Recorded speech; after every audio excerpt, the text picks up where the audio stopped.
Okay, picture this. It is a rainy Wednesday night, Mm. June 23rd, 1965. Yeah. The air is, that kind of thick, humid air. Yeah, that pre-storm feeling where everything feels a little closer. Exactly. A little heavier. And we're in a small back room in an apartment in Elmira, New York. It's all tucked away from the street. You can't really hear the traffic. Feels private. Very private. Secluded. And in the middle of this room, there's a woman, Jane Roberts, and she's in a rocker. Eyes closed. Eyes closed. Okay. She's restless tonight, kind of shifting around. And her husband, Rob, he's there with a pen and paper, just waiting. Ready to take notes. And when Jane starts to speak, the voice it's not quite her own. Sometimes it's really fast, just clipping along, and then it'll just pause, That they say hanging there in the air. Searching for the word. Yes, searching for just the right word from a vocabulary that doesn't feel entirely human. And that right there is the setting for what we're getting into today. It is. We are doing a deep dive into session 164 of the early sessions, book 4 of the Seth Material, which was recorded on that very night in 1965. It's a session that, I gotta be honest, it gave me goosebumps when I was reading through the notes for this. I can see why. Because the entity speaking through Jane, who we know as Seth, he decides to just pull the curtain back on something we all deal with this, but we don't really get it. Not on this level. No. He starts talking about the mechanics of illness. Yeah.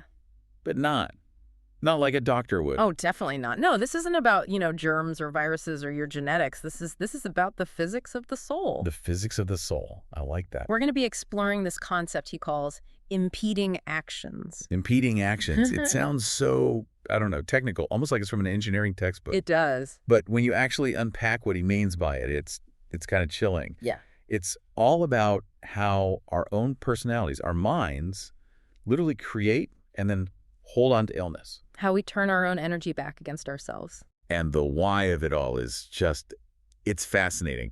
It basically flips everything we think we know about pain on its head. It really does.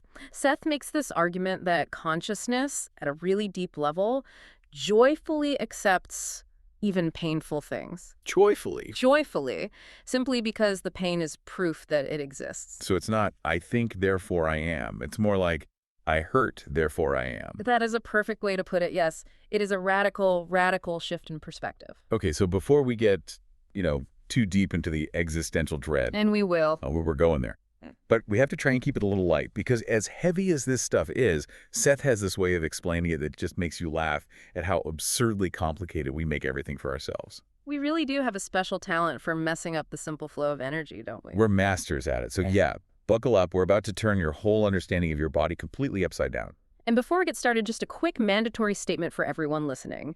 This deep dive is distributed free of charge on all major platforms for educational purposes. All right, let's do it. So, segment 1, the energy economics.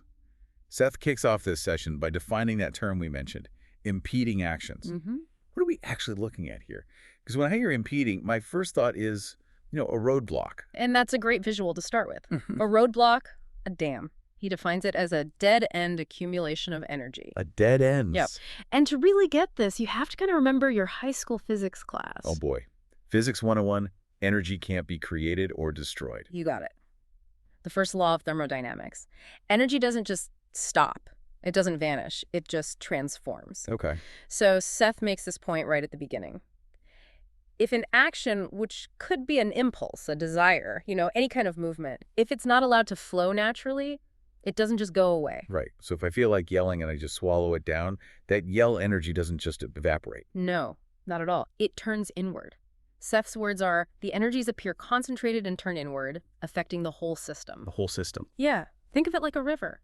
If you build a dam, the water doesn't stop coming from the source. It just builds up. The pressure rises. It floods the banks. It changes the entire landscape behind that dam. So an illness, or even like a neurosis, it isn't some random thing that just happens to you. No. It's your own energy that's basically hit a wall you built, and now it has nowhere else to go. Precisely. It is a blockage. But here is where it gets really practical for us, for our daily lives. Because that blockage, it has a cost. This is the economics part. This is the economics. Seth explains that while your personality, ideally, has access to unlimited energy from the universe, in practical terms, right here, right now, in physical reality, You have a budget. A budget. You mean like, I only have so many energy dollars to spend in a day. That's a great way to think about it. You have a finite amount of focus, of vitality, that's available to you at any given moment. And Seth points out that maintaining and illness keeping that dam held in place is incredibly expensive. He says the structure will seem, that is the impeding structure will seem, to maintain itself. But he says that's an illusion. You are the one maintaining it. That is actually really annoying. It is, isn't it? It's a tough pill to swallow. So, okay, let's say I have a bad habit Yeah. or a chronic thing. Maybe it's, anxiety, or I get tension headaches. Mm-hmm. That thing is essentially renting space in my head, and I am the one paying the rent for it. You're paying the rent, the utilities, the condo fees, and the property tax on it. Oh, great. Seth puts it very, very clearly. A certain portion of the energy practically available to it is therefore spent in the maintenance of this impeding action. And the math on that is just brutal. If I have, say, 100 units of energy for the day, and I'm spending 40 of those units just to keep my anxiety structure standing, And you only have 60 left. I only have 60 units left to actually, live my life, to work, to have fun, to think. Exactly. And the consequence of that is obvious. You have less energy for the things that are actually good for you. Yeah. You feel tired, you feel uninspired, you're sluggish. And it's not because you lack energy in general, it's because all your energy is tied up in a bad investment. It's an energy drain. Yeah. It's like leaving some huge, heavy app running in the background on your phone. Yeah. Your battery dies way faster, everything else on the phone runs slower, the screen starts to lag. And it's all because you're maintaining this impeding structure that you aren't even actively using. And it goes so much deeper than just feeling tired. Seth says the invasion is total. It affects your personality structure, your physical structure, the literal chemical and electrical structure of your body. And he also mentions the dream universe, right? Yeah. That really stood out to me. He does. He says it invades, to some extent, even the dream universe. That's the part that gets me. You can't even get away from it when you're asleep. Nope. It's like a squatter who takes over your living room, then moves into your kitchen, and before you know it, he's kicked you out of your own bed. It's a completely pervasive resource hog. That blockage creates this distortion field that just ripples through every single layer of who you are.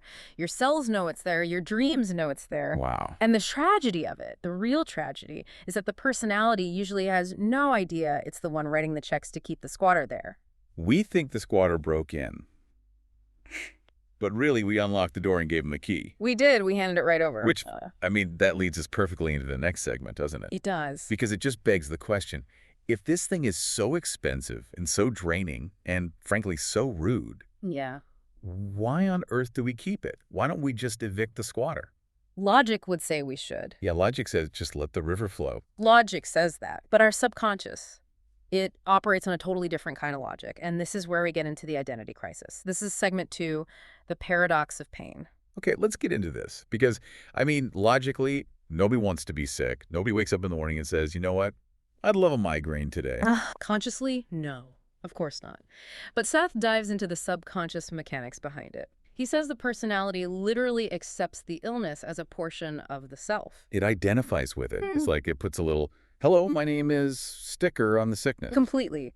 And Seth says, and I want to quote this directly because it is so crucial, the self does not want to give up a portion of itself, even while that portion may be painful or disadvantageous. Wow. Okay, so curing the illness feels like, what, like an amputation? To the subconscious mind, yes. It can feel like losing a part of yourself. The personality has wrapped its identity around this blockage so tightly that removing it feels like a kind of death. A death of a part of the self. Think about how we even talk about our ailments. We say, my bad back, my insomnia. It's possessive. We claim ownership of it. That is so twisted, but also, I kind of get it. You know, people who complain about their allergies or their bad knees so much that it becomes like their defining trait. Absolutely. Hi, I'm Dave, and I have a bad knee. It's part of his introduction. Exactly. And if Dave's knee suddenly got 100% better, then who is Dave? He loses that narrative. He loses that go-to conversation starter. He loses his excuse for not going on that long hike. The illness has become structural to his identity. Yes. But Seth goes even deeper. It's not just about identity. He goes into the very nature of consciousness itself to explain why we lash onto pain. It's about sensation. Right. This is what you call the ouch factor. The ouch factor. Let's talk about that.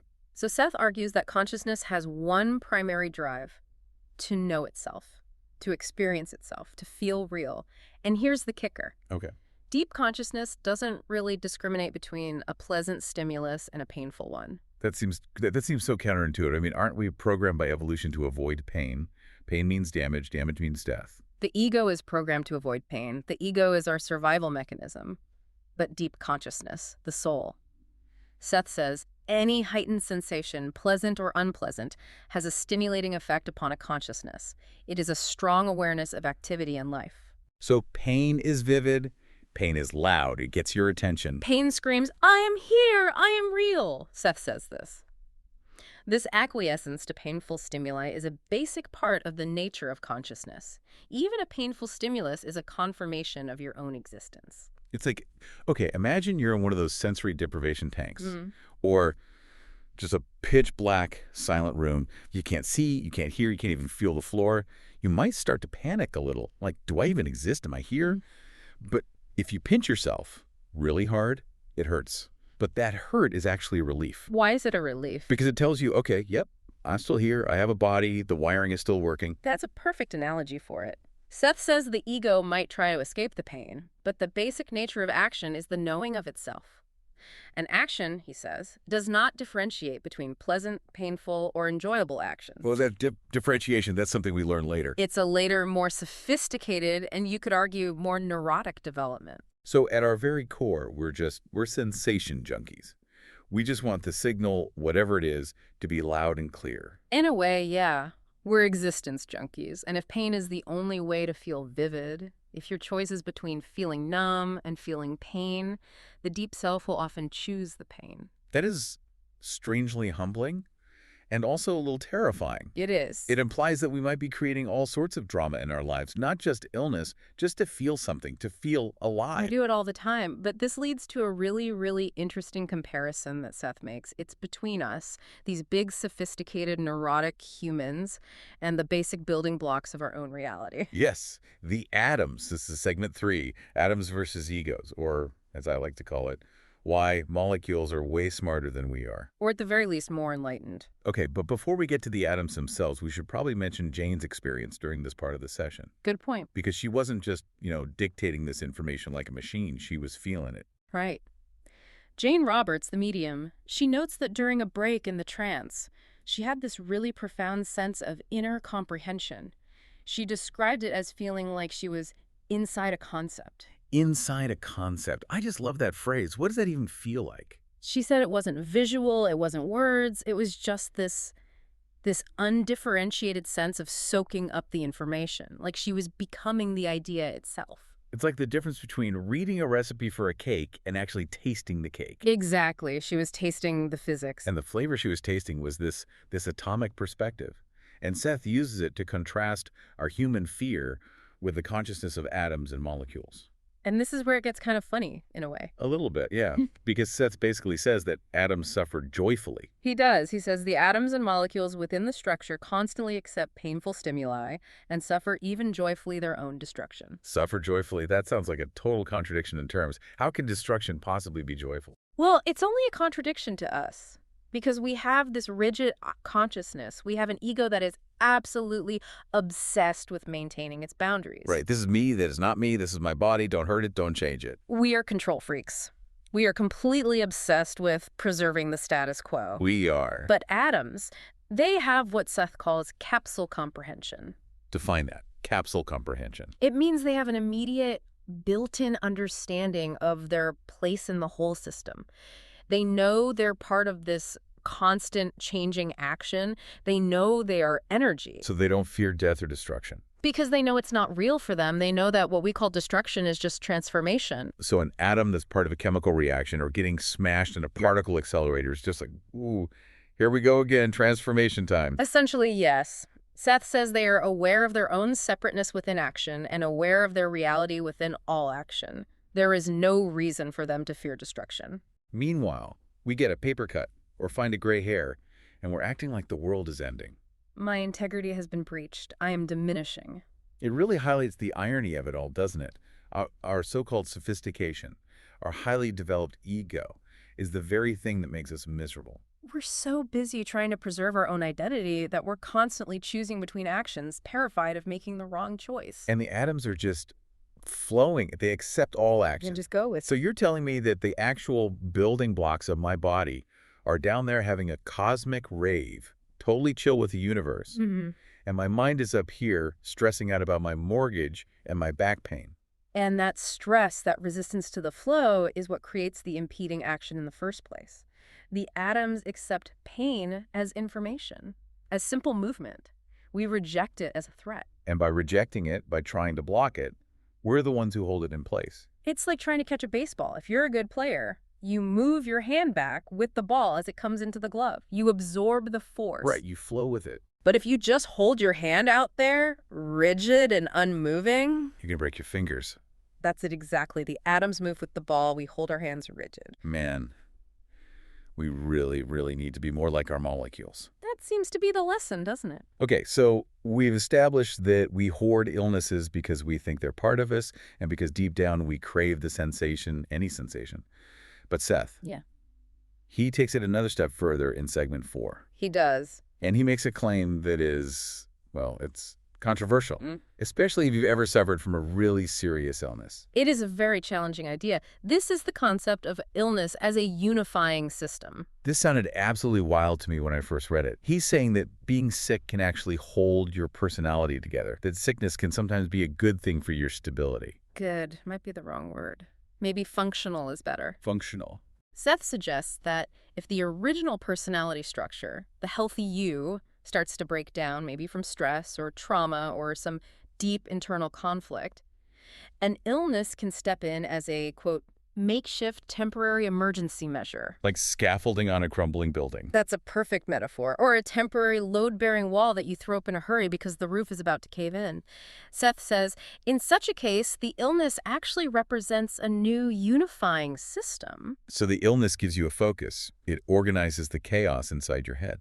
Think about it. If your life is in total chaos, your marriage is failing, your job is a nightmare, you feel completely lost and without purpose, that is a terrifying psychological state to be in. You feel like you're fragmenting. Right. You don't even know who you are anymore from one day to the next. And then suddenly you develop a chronic condition. Maybe it's a stomach ulcer. Maybe it's severe migraines. All of a sudden you have a project. A project. I'm the person who is dealing with this ulcer. I need to go to the doctor. I need to research diets. I have to take my medication. It simplifies the chaos. All those other huge, scary problems, you can put them on the back burner. It's like, I don't have to worry about my existential dread right now because I have to worry about this very real, very concrete stomach pain. It narrows your field of focus. Precisely. And Seth actually brings up a specific example. He mentions your friend's ulcer. Yeah, poor friend. Always getting called out in these sessions. Seth is very clear. The ulcer isn't an attack from the outside. It is a creation of the personality. It's there because it's serving a purpose. So this is the security blanket theory. The illness becomes this bizarre kind of safety net. It does. But the danger, and Seth warns about this, is if it persists after its purpose is served. It's meant to be a temporary bridge, a triage measure. But we tend to move out onto the bridge and decide to build a house there. We get comfortable in the emergency shelter. We start decorating the scaffolding. And that logic, the logic of the personality, it seems totally irrational to our conscious mind. But the inner self is saying, hey, this ulcer kept us from having a total nervous breakdown last year. It worked. Let's keep it around just in case. It's like hoarding emergency rations long after the war is over. Yeah. You're just sitting there in peacetime eating terrible MREs because you're scared the war might come back someday. And you're filling up your house with all these boxes until you can't even move. Yeah. That's the impeding action. It becomes a trap. Exactly. So how do we fix it? How do we convince the personality to let go of the MREs and the ulcer and the bad knee? How do you tear down the scaffolding without making the whole building collapse? Which brings us to segment 5, shielding and the flow of action. Okay. The solution, according to Seth, sounds simple, but it requires some really deep inner work. The personality, he says, must be coaxed. Coaxed, not forced. Right. You can't just go in and rip the security blanket away if the personality still thinks it's going to freeze to death without it. You have to gently coax the personality to see the illness as adopted rather than basic. Adopted. I love that distinction. It's powerful, isn't it? Yeah. It's not my ulcer, which is part of my identity. It's this ulcer I'm currently holding on to. Exactly. It's a possession, not a limb. And Seth emphasizes the flexibility of the personality. He says, it is forever changing, which is our saving grace. We're not statues, we're processes, we're constantly in motion. So we have to remind ourselves that we existed before the blockage and we can exist after it. It's not a permanent part of the architecture. We have to allow the action to flow unimpeded again. Seth says illness often comes from a refusal to allow action to flow unhampered in certain directions, and it's usually caused by fear. It's that fear of the what if. What if I change jobs and fail? What if I speak my mind and get rejected? What if I leave this bad relationship and end up alone? So we block that impulse, we dam up that energy. And the energy turns inward and becomes a stomachache. Yeah. Or a migraine. Or something worse. And Seth makes a really crucial point here about what he calls neurotic rejection. He says that when you finally stop blocking the flow, when you finally take the action you were so afraid of, the illness often just vanishes. Because the energy is finally being used for what it was intended for. Yep. It's not paying the rent on the blockage anymore. It's being spent on the new adventure. Correct. But, and here's where we get into some expert speculation based on the text, there is a bit of a warning here. Seth discusses beneficial versus detrimental illness. Wait. Beneficial illness. We just spent the last 20 minutes talking about how damaging they are. Beneficial only in that structural sense we were just talking about. The scaffolding. Yes. He implies that sometimes if you just cure the symptom without fixing the underlying problem, you might be in for bigger trouble. Can you give me an example of that? Okay, imagine a person who is using a chronic but manageable illness to keep themselves from having a full-blown psychotic break. The illness is the only thing grounding them in reality. Okay. Now, if you just magically remove that illness, say with a pill or a surgery, but you don't resolve the deep-seated fear that caused it in the first place, It's the dam breaks. the personality might just collapse entirely. Or, Seth suggests, it might just develop something worse. It might replace a safe illness with a much more dangerous one, because that underlying need for a defense mechanism is still there, screaming for an outlet. So healing isn't just about fixing the symptom. Or at all. It's about understanding why the symptom is there in the first place. What is it doing for you? What is it protecting you from? Exactly. You have to address the energy blockage itself, not just its physical manifestation. You have to look at that dead-end accumulation and find a way to open up a new channel for all that backed-up energy. It makes total sense. It's holistic healing in the truest sense of the word. You can't just keep patching the tire if the driver is deliberately steering into nails every single day. A very vivid analogy, yes. You have to change the direction of the driver. You have to convince the driver that the main road is actually safe to travel on. So what does this all mean for us? Let's try and bring it all home. We've covered, physics, psychology, atomic theory, structural engineering. A little bit of everything. If we synthesize all of this, what are the big aha moments? Well, the first is that being sick is expensive. It costs us a huge amount of energy that we could be using to be creative or just have fun. Right. And second, we keep the illness because we mistakenly identify with it. We think, this pain is me. And because, on some deep primal level, we prefer feeling pain to feeling nothing at all. And the third big one. Sometimes our sickness is a load-bearing wall that our subconscious built because it was freaking out, and we really need to go down to the basement and inspect those walls. And the big takeaway from all of it, We need to learn from the atoms. we need to be more like the atom. Be the atom. Less worried about maintaining our rigid boundaries, our egos. More accepting of the natural flow of action. If we stop resisting every little change, every sensation, we stop creating these impeding actions. We stop turning our own energy against ourselves. It just sounds so freeing to just flow. Stop renting out all that space in your head to squatters. It's the ultimate freedom, really. It's about learning to trust your own energy. Now, before we wrap up, I want to leave you, our listener, with one final thought. Seth mentioned something toward the end of the session about the personality being simultaneous action. It's not just a series of events in a line. It's everything happening at once, in the now. Yes, the now is all there is and all there ever was. So if we are constantly creating our reality in this moment, and illness is a choice, even if it's a subconscious one, I want you to ask yourself this. What emergency measures are you still holding on to right now that you just don't need anymore? That is the question. Is the war over? And if it is, why are you still in the bunker eating MREs? Exactly. Go check your inventory. You might be surprised at what you find you can let go of. You might realize you have a lot more energy than you ever thought possible. And speaking of inventory, we owe a huge debt to the source of all this incredible wisdom. Absolutely. Yeah. This whole deep dive was based on the Seth Material, which is published by the New Awareness Network. If this conversation sparked something in you, and I have a feeling it probably did, you really need to go to the source. We are just, and I mean just skimming the surface of what's in these sessions. Please do yourself a huge favor. Go to sethcenter.com, the early sessions. Pick up the books, read the original sessions. It is an absolute treasure trove of information that was decades ahead of its time. It truly is. Again, that's sethcenter.com/the early sessions. Thank you so much for joining us on this rainy night. Well, it's a rainy night in 1965 inside our heads anyway. It's always raining in session 164. It really is. Keep flowing, everyone. Don't let that energy get blocked up. And remember, even your atoms are having a good time. Maybe try and join them. See you on the next deep dive.